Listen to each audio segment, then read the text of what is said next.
Talking with Topher is sponsored by slowdownclothing.bigcartel.com. Remember to put in promo code TOPHER before you check out to get an extra 10% off your purchase. More on that later. Let's get into episode 153.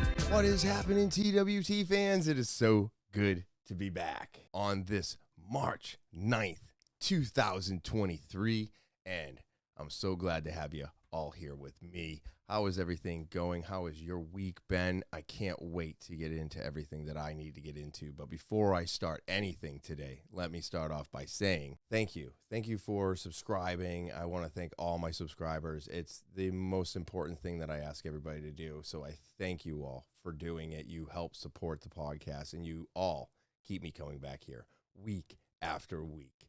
If you're new to the podcast, remember to subscribe. That's right. Click, smash, stomp on that subscribe button. It's the most important thing that you could do for the podcast. It's free for you to do. So go ahead and click that subscribe button. All right. If you want to get more involved with the podcast, maybe you have a story, maybe somebody is, you've heard somebody's story that needs to be heard because other people will learn from it. Whatever it happens to be, you want to just ask some questions. Maybe I got something wrong. Whatever it happens to be, go ahead and send an email over to talkinwithtopher@gmail.com. That's the official email of the podcast. And I'm looking forward to reading all of those. If you want to follow me, I'm on social media everywhere. And if you want more access to everything TWT, you got to click the link tree. All right. It's there. Click it. Gives you access to everything TWT. And then I'm on Rumble. Yeah, I put it up on Rumble because of censorship. Also, every week now, the videos for Spotify are going up. So I'm letting the audio run first, and then I'm letting all the videos on Rumble and YouTube go up first, and then I'm putting up the video on Spotify. So if you want to see like episode 150, for example, the videos on Spotify, the videos on Rumble, all the previous episodes will be available in video format 1 week after the audio airs on Spotify. That's the way I'm doing it. So go check it out on Rumble. Go check it out on Spotify. Go check it out everywhere. If you're just listening to it, fantastic. But you can find all of it with that link tree. All right. Now, with all that being said, let's get into today's podcast. What's happening, everybody? I am so glad to be back. It has been a crazy week, and we just got nailed with a ton of snow. Not a ton of snow. It was crazy. Literally went from, I would have to say, close to nothing on the ground to a winter wonderland in less than 12 hours.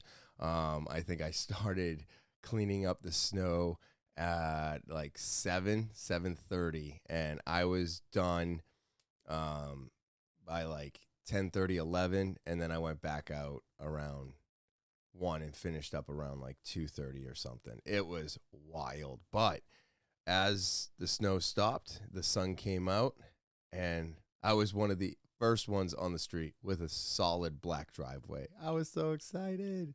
Yeah, I'm very excited. But yeah, it was just insane.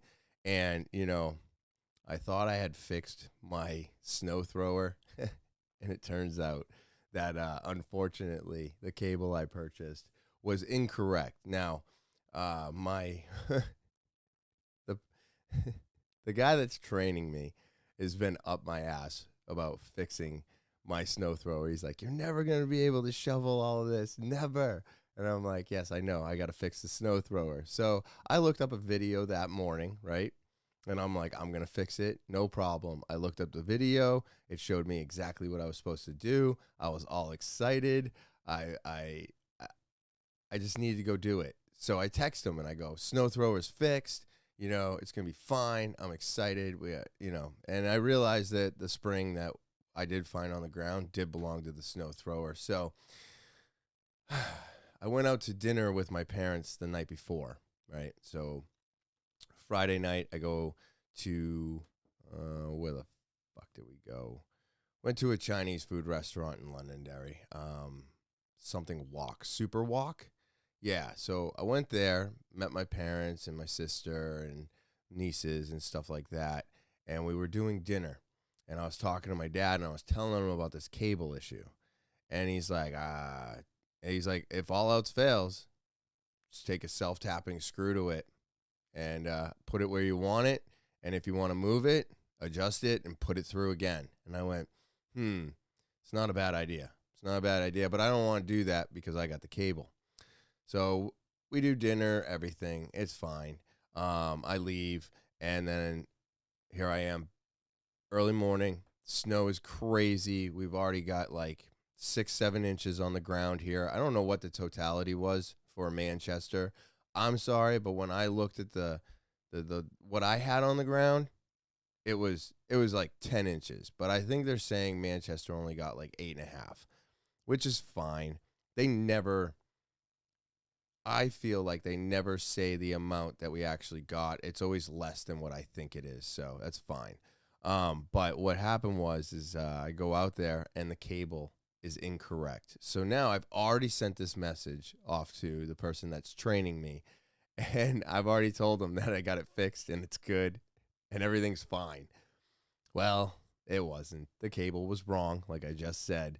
And so what did I do? I went and got myself a self-tapping screw with a rubber washer on it, and I sunk that thing through. And I had it at a very high angle, and then I made another one that was mid, and then I made another one that was low. So it's got 3 different holes in it now, and it's leaking, I believe, axle fluid. So I think I'm going to have somebody come pick it up, take it, and just do all the repairs to it. It probably, besides the cable, I'm thinking something's wrong with the axle or something's leaking somewhere, and I don't want to figure it out. I'm just gonna pay somebody to do it, and that's what it comes down to. I get to a point where I'm like, I can do all the work, I can do all of that, but I don't have enough time anymore. So I'd rather spend the extra money and just have somebody come and pick it up. I think I did it like 2 years ago.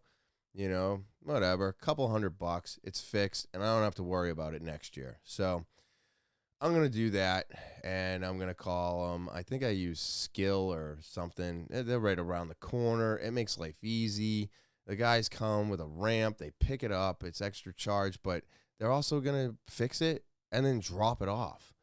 So it makes life super simple, and sometimes that is worth more to me than my time trying to figure out what exactly wrong. Just give it to the professionals and get it over with. So the snow thrower is not fixed, but I got it to the point where I could just get rid of the snow and do what I needed to do and then shovel the perimeter. But I was super pumped that I could at least do that, because I would have blown out my shoulder yesterday for sure. So he was right.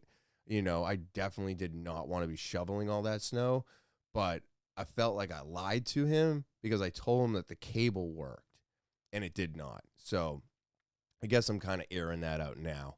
My number one thing is if you're lying, it can lead back to drinking. So not only am I going to say it here because it clears my conscience today, but I will also tell him on Monday. But that's super funny. He's so worried about the snow thrower getting fixed, because he's like, dude, if you could just get that fixed, you probably would make it to work earlier than if you were shoveling. And it's like, well, half of the time the snow that we've been getting is so wet and heavy or light and fluffy that the snow thrower is almost pointless.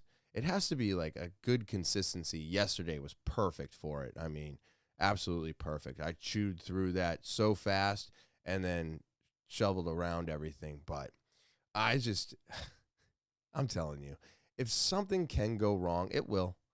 If you plan for something, well, your plans may not work out exactly how you want them to. But, overall, being able to get the job done made me feel really good. Thank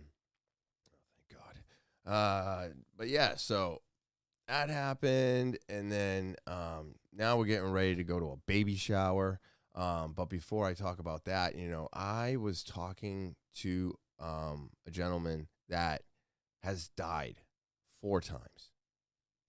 Yeah, four times. And we were talking, and he was telling me about afterlife and this and that, and how he wanted to honor the dead. And I was just blown away, because I was like, well, I don't feel that way. I feel like I'll be so happy if there's an off switch, right? I think I've said this many times before. And he's like, really? I would love to come back and like be able to communicate with people that I loved and knew, and not just have it just all go away. And I go, well, doesn't that sound like more work? Haven't we done enough work?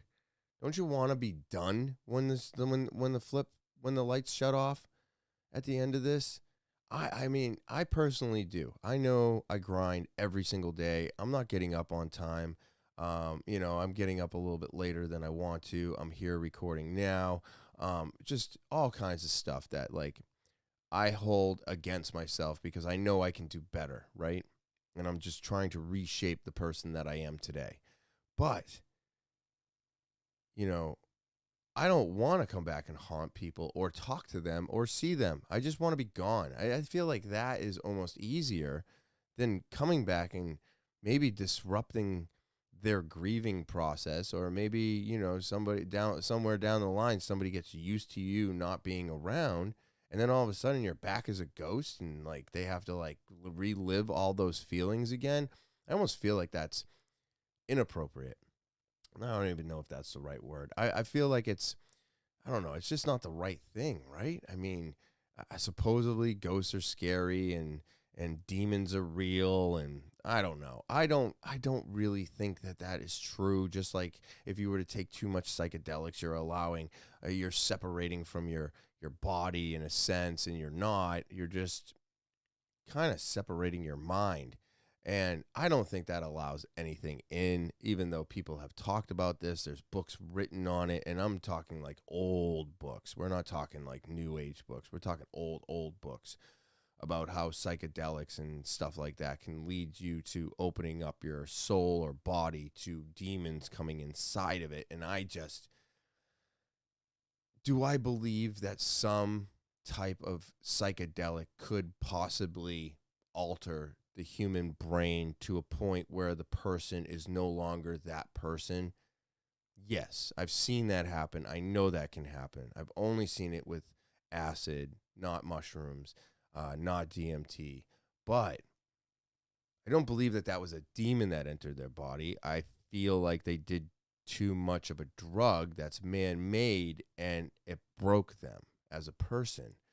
And it's not that they are now a different person. I feel like that person was always in there, but they were capable of hiding it or suppressing it, where after the drugs, they no longer could suppress that person. It has now come to the front, and the person that they were has now become suppressed.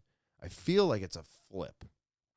I don't feel like it's a demon. You know what I'm saying? So, um, when that happens, and people change, or they leave their body, um, I feel like it's something that was always in them. I don't think that they've opened themselves up and a demon got inside and changed them. I think that's kind of crazy in a sense. But where this person was talking about this and telling me how he wanted to do these things, I was like, okay. And we had this conversation, and then, I was like, I expressed my opinion on it, and then the next day, I was like, wait a minute, I need to ask him a major, major question. And the question is, what did you see? What was it? You know, I'm like thinking to myself that night, and I'm talking to my wife about this, and I'm like, man, I never asked him. What did he see? What was it like? What do you remember? I mean, it's 4 times. 4. Not 1, not a 2, 3, 4. 4 times. Completely flatlined. Brought back to life. Insane. So do you think when he died, a demon entered his body? And is it possible if you do it 4 times? 4 times. Chance of life. You got 4 chances. You're on your 4th chance. I mean, is he a cat? Right? But I don't think a demon got into him and changed who he is. I believe that he died 4 times and now he's a different person, right?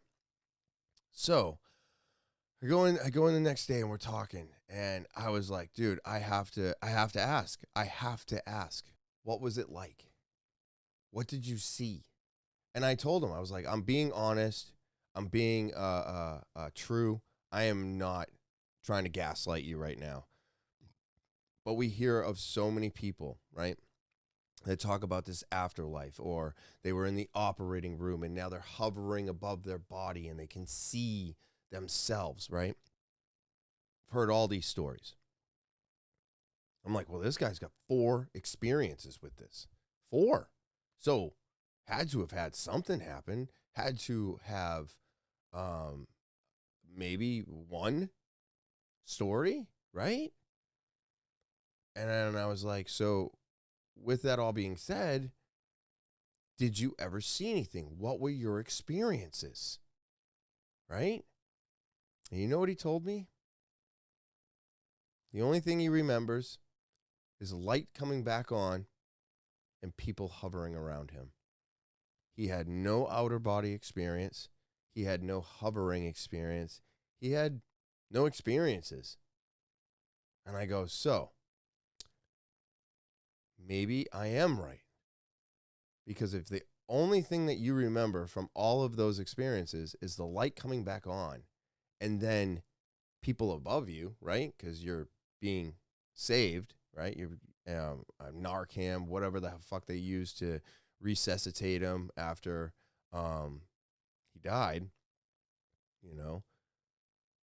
And he just remembers the light coming back on and people being around him and him not knowing and or remembering where he was. But he always remembered who he is. But he's not the same person that he was after the first time, right? So I was like, holy shit, dude. And this is as real as I could get. And I was like, man, does this really mean I'm right? And at the end of this road, once that ticket's punched, it is 100% over. There's no coming back. There's no reincarnation. There's no hovering around as a lost soul or sitting in purgatory or going to hell or going to heaven. It's just, you're done. It's over.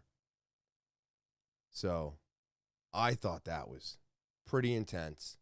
I really did thank him for giving me the true, for being honest with me.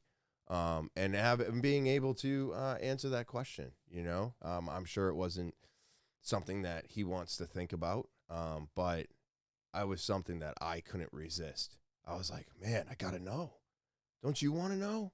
We all want to know, right? We say, well, when we're dying, if we smoke DMT, that's as close as we can get because our body supposedly releases DMT and gives us this like weird show and kind of numbs us, and we have something that we're like, people are always kind of grabbing for something at the end of it, right?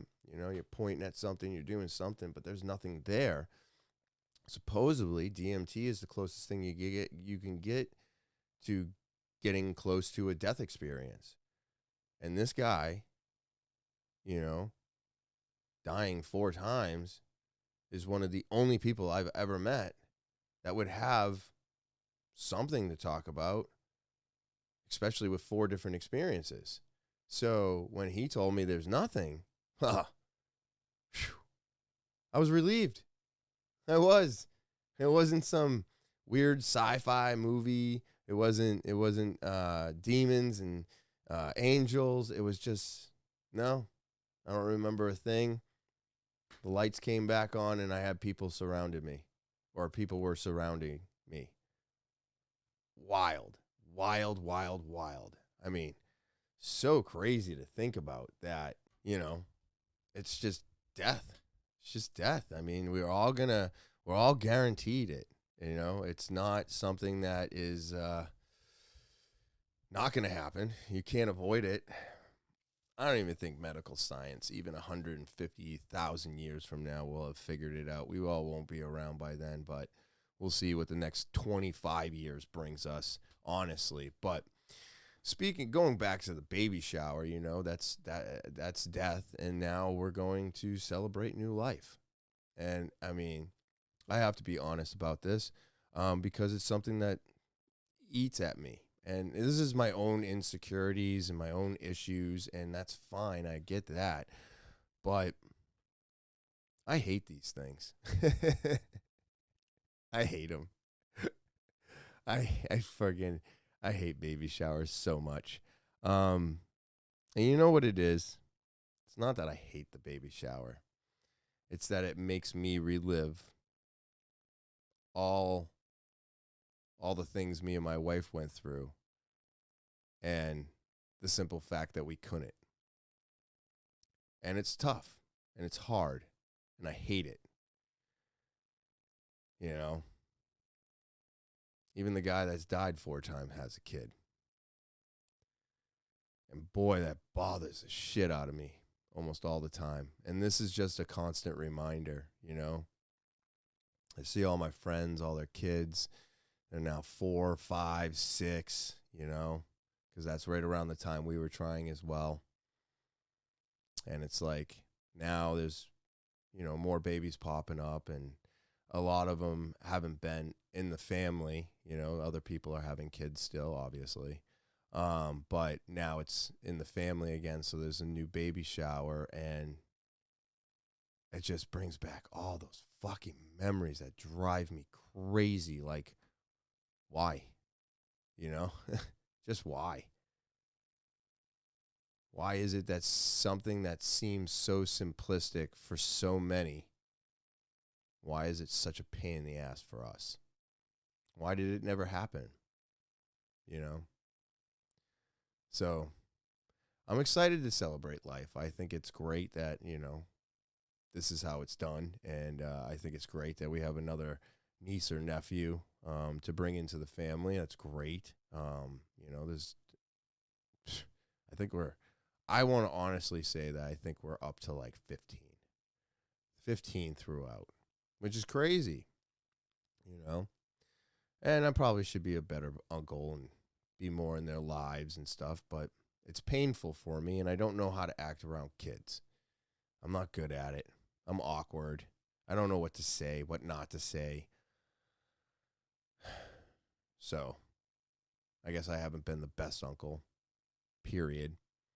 But as they get older, they're becoming more of themselves. And I think once they hit an older age and they're closer to driving and stuff like that, I feel like I would have a little bit more in common.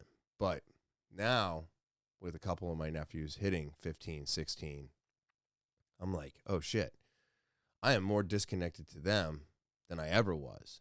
So it looks like by my own insecurities keeping me from getting involved in them while they were young, now I'm even more disconnected from them as they get older.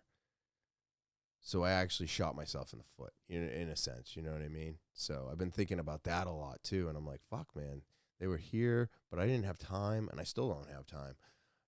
I got the work, podcast, career, bills, life, jujitsu, hot tub, so all kinds of shit. But yeah, life and death, man. It's crazy, isn't it? It really is. Couple quick topics. I just finished my first journal. I started this on May 16th of 2022. So I was 11 days shy of 10 months. So there's almost 10 months in there. Couple days missed. Those were noted for the most part. Stayed very consecutive for, I think, almost nine months. So I got my new journal. It starts tomorrow, and I'm super pumped, because I'm really, really enjoying this. It's helping me realize what's important and what I'm thankful for before I even get out the door in the morning. And, sometimes the things that I'm thankful for are very silly, and sometimes they're very, what's the word I'm looking for? Very important. I don't know. Thoughtful, maybe. But, so it varies. But I'm excited that, May 16th of 2023, when I jot down those 5 things that I'm thankful for that morning, that's 1 year of journaling. And it feels good. It feels really good. If you're practicing it at home, keep it up. Keep it up, because it just feels good to be thankful for something before you get your day started. Another thing I wanted to touch on real quick, because I'm a dum-dum. I am not going into season 3. No, going into, we are ending season 3 of Talking with Topher, and I will be starting season 4 after episode 156. So, pretty exciting. I don't know. I wasn't, maybe I was trying to move too fast, but I was like, man, I could, and I went, I'm just doing things, and I went, oh my God, that's right. So I just a small, silly correction, but yeah, technically after 156, episode 157 will be the start of the 4th season. And I'm excited for it. I'm excited for the guest that's coming up in March. I'm excited for a lot of the things that I got in store for the channel. And we will see how it goes, as time goes on.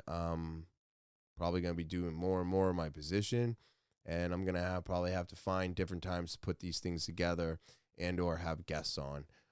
But it's going to be a lot of work, because now my training's over. So with training being over at any moment in time, I could be called to actually do what I was hired to do. So I'm looking forward to all of this. I'm looking forward to season 4, new guests, new everything. But it's a scary time as well, because I don't know what to expect. Like I said, the people that hired me, I've barely worked with. I've only been working with the person that's training me for the last 3 months. But I do have to say that I'm very thankful that I got the full 3 months of training, because if you've worked anywhere, I honestly have, and maybe I'm just speaking from retail experiences only, but I have never gotten my full training, ever. They're like, we need you to do this for a couple weeks and blah, blah, blah, blah, blah. And then a couple weeks in, they're like, not even a couple weeks, like a week later, they're like, yeah, you got to put that on pause. We need you out here. You got to do this. You're going to have to learn on the fly. And, well, what about this? It's due in 2 weeks. And they're like, yeah, we'll get it done in 2 weeks, but you're going to have to do it in between everything. But we need you to get into your position now. So that's usually the life I was living, where it's just you have to jump in, you have to do it, and that's it. Barely any time for training. And now I got all my training, which I feel very good about, because, like I said, it doesn't normally happen. And I do believe that when a company hires somebody and they have to train you as heavily as they had to train me, being in a whole new world, to get that full amount of training is it's just going to help the company more in the end, right? Because now I'm a better, stronger employee who knows more. If they had pulled me a month ago, I mean, I learned so much in just the last month. So it's crazy because you go from, learning to doing. And now I'm just doing. And after doing, you teach. And now I'm doing and teaching. And I haven't even really started my actual position yet. So it feels good to be at that point, and to be as confident as I am right now is only going to benefit them later. So I'm super excited about all of this. And let's take a quick break so I can tell you about it is almost spring. And you know what that means. It is time to start thinking warm, sunshine, getting outside, and showing off all that new clothing you're going to get at slowdownclothing.bigcartel.com. That's slowdownclothing.bigcartel.com. Not sure how to spell it. It's right here at the bottom of the screen. Or you can click the link in the description below the video. And before you check out, put in promo code TOPHER. You're going to get an extra 10% off that entire purchase. All right. There is so much new stuff at Slowdown Clothing, and they have so much to offer you. They've got skateboards and all kinds of t-shirts and shorts for the kids. They've got swim shorts for you. They've got leggings for your girlfriend or your wife or your friends. They have so much to offer. And the brand new Snake and Coil hats, shirts, the whole entire line. Go get that brand new kit. It is so amazing. And I love the high quality products at a great price. When everything is moving so fast in the world, don't you think it's time to just slow down? So go to slowdownclothing.bigcartel.com today. And if you're not sure how to spell it, it's right here at the bottom of the screen, or you can click the link in the description below the video. And before you check out, remember to put in promo code TOPHER for an extra 10% off that entire purchase. And welcome back. Now we're going to get into some Topher topics. You ready? So my first one of the day is a tattooed arm of a missing man found inside of a shark caught by a fisherman. Now, this is so wild. I don't know if that's the shark, but they took a picture of a shark. The remains of a man who went missing earlier this month in Argentina appeared to have been found inside of a shark that was caught by a local fisherman. The man, Diego Barrera, 32, was last seen riding an all-terrain vehicle near the coast of southern Chubut, Providence. His vehicle was found wrecked on a beach on February 20th with a damaged helmet and sunglasses that were reported to have been Barrera's next to it. Two men were fishing on Sunday near the spot where an ATV was found, reported that they had caught 3 school sharks close to the shore, and that when they were cleaning them, they found human remains inside of one of them. The school shark in which the remains were found was about 5 feet long. Barrera's family identified him through a tattoo on the arm that was visible in the remains. Daniela Militruz, the law enforcement officer who was in charge of the search, told local news media. We presume Diego had an accident, and Militruz said, and we're investigating if it was a vehicle involved. Authorities suspect Barrera may have been dazed and walked into the water, or was knocked unconscious and dragged out to sea by tide. Wow. Christian Encelado, head of the police department in Comodoro Rivadavia, noted that had been a strong tide surge the weekend when Barrera disappeared. What? So this guy possibly crashed his ATV and then either fell down on the beach and like the tide kept coming in and washed him out, and then he gets eaten by a shark, or He just accidentally walked out there because he was so dazed and confused. Kind of cool that, like, the shark, like, it didn't dissolve the arm yet. So they were capable of actually finding, some remains, proving that it was him. And then they're probably going to have to do a little bit of DNA, right? Or will they just go off of the findings in the tattoo on the arm? I don't know. But that's wild, man.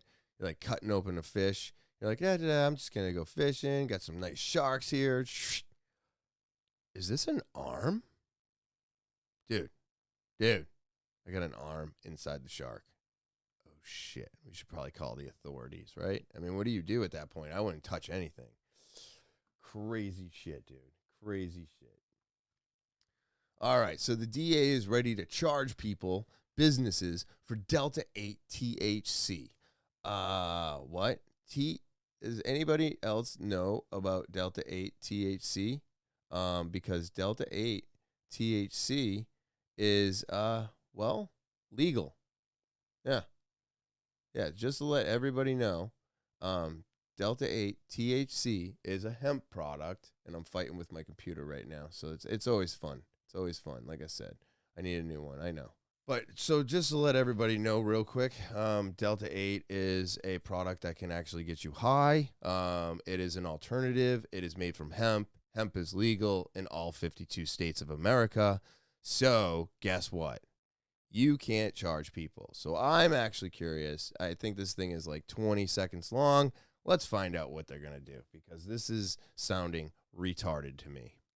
Attorney Mark Bennett saying today he is ready to start charging people and businesses caught with Delta 8 THC. The Kansas Attorney General's office issued a legal opinion in December of 2021 calling the substance illegal. The DA said then his office was not ready to prosecute until local law enforcement brought him evidence of crimes. Okay, that's fine. But yeah, you can't do that. You cannot do that. There is no way you can charge anybody for this. It is legal. It's legal. Without a crime being committed, you can't just start charging people, right? And because you deem the product illegal, you just can't do that. It's legal in 52 states. Now, what they can do is they can stop all stores from selling edible Delta 8. Because if you put it in an edible, it has now been manipulated, and there is laws against that. So, like, we were at New Hampshire Vape Gallery when I used to work there. We were not allowed to sell gummy CBDs because in the state of New Hampshire, that is a manipulated edible product that's not approved by the FDA. So because of that reason, and because we were a vape shop, we fell under different guidelines, and in the state of New Hampshire made it illegal for us to sell edibles in our store at that time. It's still true to today. If you have just a CBD store, you're allowed to carry all the CBD products. So if you're just a Delta 8 store, you can sell all the Delta 8 products. Even in New Hampshire, the edibles are not illegal. They're not looked at the same way. So it depends on what your store is, how you're set up, and then you are committing a crime. So if he wanted to, he could say all edible Delta 8s not approved by the FDA are illegal to sell in this state. He could do that. And then you'd have to get rid of all the edibles. You would only be able to have the smoke or the rolled and, the moon rocks and all that stuff that the plant does naturally or synthetically, however you want to call it. I mean, it's pretty much manipulated by man. But that is all legal in 52 states, right? The edibles are a little bit questionable. So he could get away with doing something like that, and then he would be able to hold them accountable for selling edible Delta 8s illegally if the state looks at those as being illegal because they're not FDA approved. So that's a little bit different of a story. But as for Delta 8 itself, Delta 9, Delta 11, all the Deltas, they're all 100% legal because they're all derived from the hemp plant. So good luck with that, buddy. All right? Good luck with that because you can't fight legal stuff. You can't fight it. It's legal. So therefore, you're just, pushing your own opinion on everybody and expecting them to follow along, but you can't go against federal law. Stupid. So this one was just irritating. I was like, what is going on here?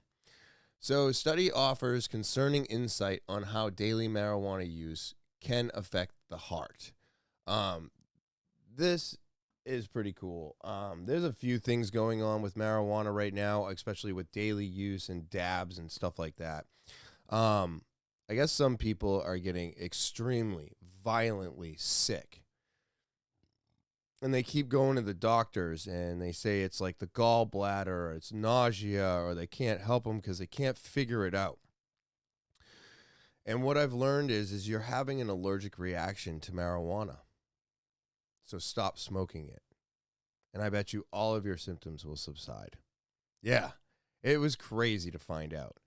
So as this becomes more and more legal, and as we have more and more people using and trying, I do believe we're going to find people that get addicted to it, highly addicted to it even. We're also going to find people have allergic reactions to it, like this scenario I just painted. That is an allergic reaction, and if you're doing dabs, that is a high concentrate THC, which would be definitely causing the nausea, the sickness, the puking, the everything that you're feeling. Just stop smoking. Just stop and see if your symptoms subside. And if they do, you're allergic to marijuana. This is going to become more common when we thought that this was all just a myth. But guess what? Everybody's different. Everything's not made for everybody, right? So, and if you're doing edibles, holy crap, you're basically taking psychedelics, okay? I'm not going to go through the whole entire thing. I think we've all heard it a million times from Joe Rogan and a few other people. And who isn't doing an ayahuasca podcast these days? But it is a psychedelic. It's completely different than smoking. It is not even close to the same. It's not processed through the body the same. The reaction's not the same. What it does to you is not the same. So, if you're smoking high concentrates or eating edibles and you're getting violently sick, you're possibly allergic to it. So, don't do that anymore. Try to just stop and see if that helps you. Also, if you're doing edibles, please remember that those process differently. It is a psychedelic, and you can have a really bad time and experience with it. So, not the same as smoking, all right? It's not even close to the same. I'm so tired of hearing it. It is a completely different animal, all on its own. And if you're not moving into it slow as a beginner, and you dive in too deep, you're going to go on a ride. But you could smoke and not even get close to the experience that you do on edibles. Why? Because it's not the same thing. It's completely different. People need to understand this today, especially all the newbies turning 21, and now it's legal, and they're trying it out. Yeah, I get you. It's cool. I'm with it. I want it to be legal in all 52 states. Throughout the entire United States, which, you know what I mean. But people also need to understand what they're doing to themselves. So just look into that. Let's see what this has to do with marijuana and the brain. Let's talk about marijuana and your brain. It's a rather complicated process, so let's start off with what's familiar to you. THC. THC is the chemical in weed that gets you high. You feel lightheaded, you feel giddy, sometimes relaxed. Marijuana, you can smoke it, you can eat it in an extract of food, you can inhale it with a vapor pen, or consume it in an oil form. It's especially good for little kids who are taking it as a medicine. No matter the method, THC goes through your bloodstream and into your brain. And there, the THC is going to latch onto these special receptors. When they are stimulated, you release dopamine. It sends signals to various nerve cells all around your body and makes the user feel high. Not all cannabis is going to get you stoned. That's because marijuana contains another chemical known as CBD.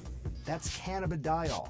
Marijuana plants that have low THC and high CBD can work really well as a medicine. They can treat things like epilepsy.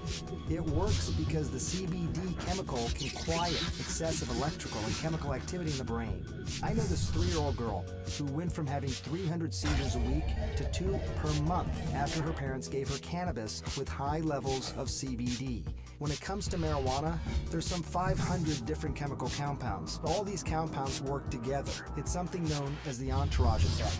It's important because you can't just take a chemical out of marijuana and make a medicine. You need the whole plant, especially when it comes to using pot instead of pills. What? Yeah, so like I was trying to say, like, it affects everybody differently.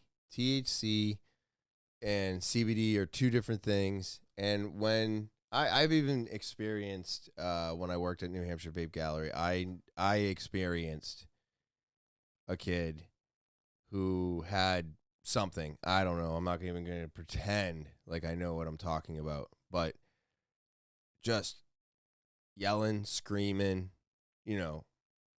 and giving the mother a hard time. And then all of a sudden, I sell her some CBD gummies because that's what she was there for. At the time, we were selling them. I know I said earlier you're not supposed to, but we didn't realize this until later, blah, blah, blah, blah, blah. It's a whole thing. That's how we found out. Anyways, we sold them some CBD gummies, the mother. She gave one to the kid, and within 15 minutes, that kid was level, talking, and fully responsive. Where before, the kid was wild, crazy, and it wasn't like he was trying to be crazy. It was just happening. And the mother was like, this is what happens when he doesn't get his CBD. So I give him CBD and it goes away. And I was like, really? And then she gave it. And 15 minutes later, that kid was awesome. We were high-fiving before he left. It was like the first 15 minutes didn't even happen. Completely different person. So I love marijuana. I love CBD. I love all of the plant and the Delta 8s and all the Delta 9s, all the Deltas. It's an amazing, amazing plant, whether you're looking at the hemp side of things or if you're looking at the actual THC side of things. It's an amazing, amazing plant. And it should be 100% legal everywhere today. It just should. We need to understand this plant more. We need to understand more things. And I'm telling you right now, if we could figure out this plant 1,000%, we could really take down the pharmaceutical industry because we wouldn't need them anymore. I'm telling you right now, this stuff could help so many people if we could just get rid of the umbrella it's under, which is a horrible, bad thing. And it's like, no, we should put that umbrella over alcohol, heroin, cocaine, and all the rest of those drugs that are actually horrible, that actually do kill people. And we should definitely be looking at marijuana a lot more. And the fact that we are where we are today is good, but I feel like we should be much further. So this is crazy. I don't even know if this has anything to do with earthquakes or tectonic plates or anything, but this is insane. So right now there's a new ocean. A new ocean is being formed in Africa. So they're saying that geologists have confirmed that the new ocean is being created as African continent is split in half. An international effort is revealed that 35 miles long rift appeared in the Ethiopian deserts of Far region in 2005 and is probably the start of a brand new sea. So I'm going to show you the picture. I don't know if I can, let me see.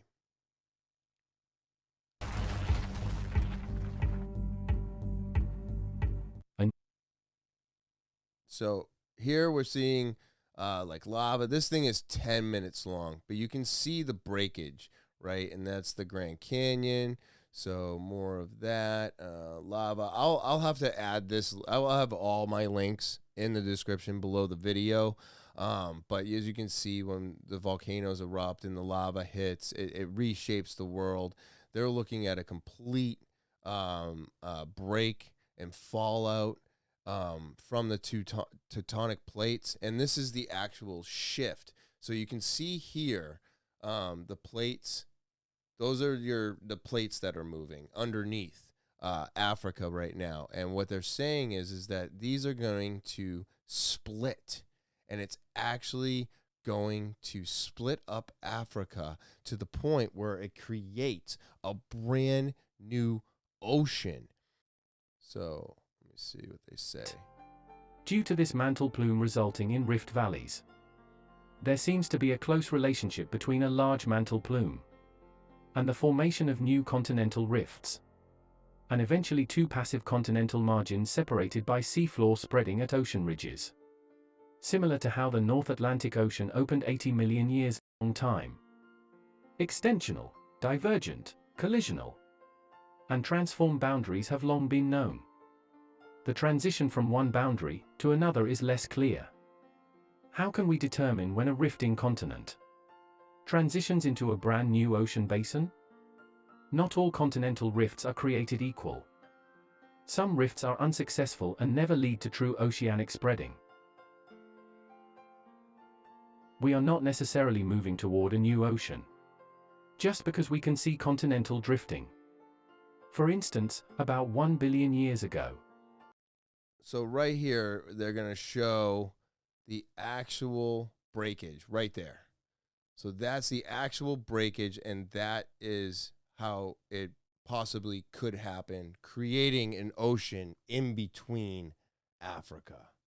I mean, at one point in time, supposedly, and I don't know how much of this is actually true, but I do believe that it's pretty on point. Like, all of America was attached to Africa, all the land was supposedly attached, which is pretty crazy to think about. And then our platelets, or the tectonic plates, shifted and broke us all apart, putting oceans in between us and creating what we have today. But they don't stop moving. They keep doing what they're doing, and we're finding more and more giant cracks everywhere, all over the world. And so for this to be showing that Africa could be the next continent to be broken up, I mean, sounds pretty reasonable to me.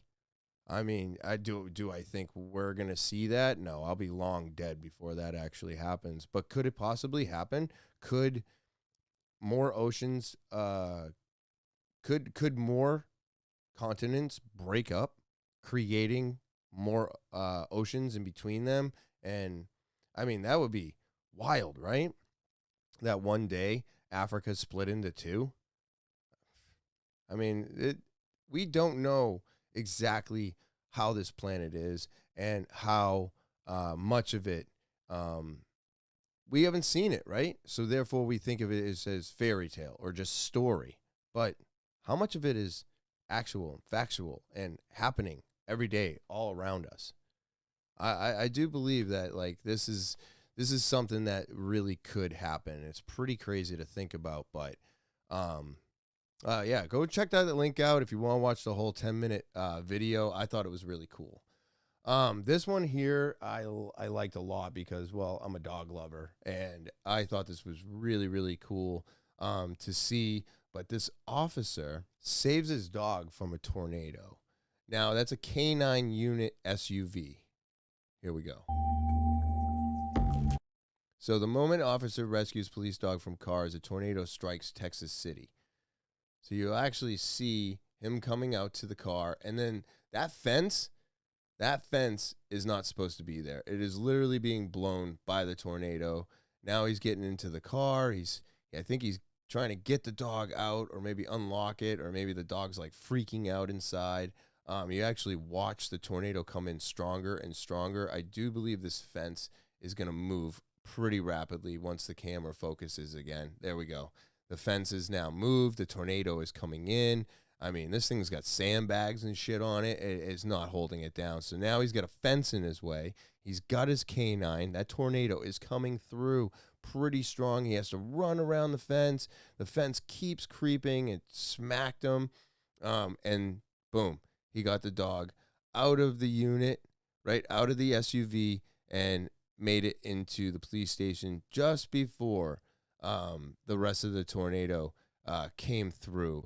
He got the dog out, and I just like happy stories, man. I don't want to see any canines get taken away by a tornado. So I thought this was really cute.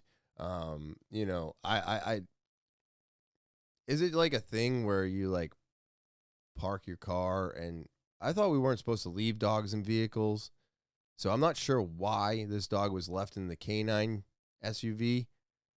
But, you know, for him to get there in the nick of time to get that dog out of there, I guess one of the vehicles got thrown or something. So I don't know. I really enjoy the simple fact that the dog was saved. I like things like this. It's a happy ending. It's a happy ending for the puppy, right? Now, this is insane, and I have to play it for you. I just have to. I don't even really want to talk about it. I just want to play this for you. Caroline Sasaki says she was walking towards her couch to watch TV just before midnight on Saturday when this boulder blasted through her living room, narrowly missing her. I heard the loud boom, and apparently the boulder passed right in front of me, which I didn't know. I didn't see it. All I heard was the boom, and then somebody asking me if I was okay. Her husband showed a security video that captured the close encounter. The rock is right at the edge of the frame. She took one more step. What do you think? The rock went through this CMU wall. The Sasakis had just moved into the brand new home this month after tearing down their old home. There was so much adrenaline flowing that it just brought me down after a while. Craig Tomita is their longtime neighbor. At least one of them could have been killed instantly. On Monday, inspectors from the city's Department of Planning and Permitting were on scene to assess the area, a move welcomed by the Sasakis, who are looking for answers. There was a concern before this even happened. The area has gone through a lot of change over the years. This is what it looked like several years ago, and this is what it looks like now as a cement wall holds back the hillside. You can see boulders sitting in the grassy area above the wall. According to the state, that land is privately owned. Do you feel safe living here right now? Not too much. Where exactly the boulder came from and what caused it to crash into the home is still under investigation. I mean, what? Hey everybody. Can we stop building on hills and mountains and hillsides and by water? I know we can't because like we're drawn to it. We build cities next to the water. Why? Because it's important, right? We need to be able to get ships in. We need to be able to get water. We need to be able to do all these things, and we do it with all the resources around us. But Jesus Christ, could you imagine that? You're just like going to your couch to sit down and watch TV, and the next thing you know, you have a boulder coming through your living room and just almost taking you out. Holy shit. This was like, I got goosebumps when I saw this. I was like, oh my God. I mean, I couldn't imagine that. I cut down trees that could possibly fall through my house because I was so worried about them coming through the house, you know? I mean, if that tree came down in my backyard, I wouldn't have this podcast room. It would have taken it out. So I got rid of it. And it's like, how do you get rid of boulders that are on a hill that could potentially come through your house? Well, I guess you build a cement wall. It's crazy to me. Crazy to me. Well, everybody, I'm so glad that you were all here. I had so much fun trying to bring back a little bit more Topher topics.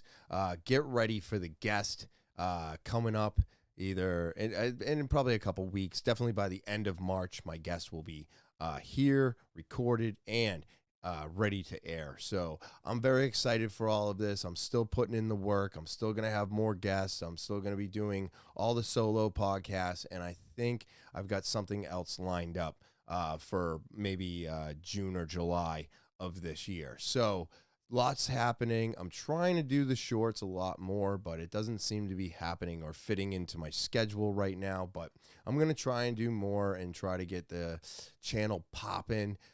Do keep in mind that if anything controversial pops up, you can always go to Rumble and, of course, Spotify.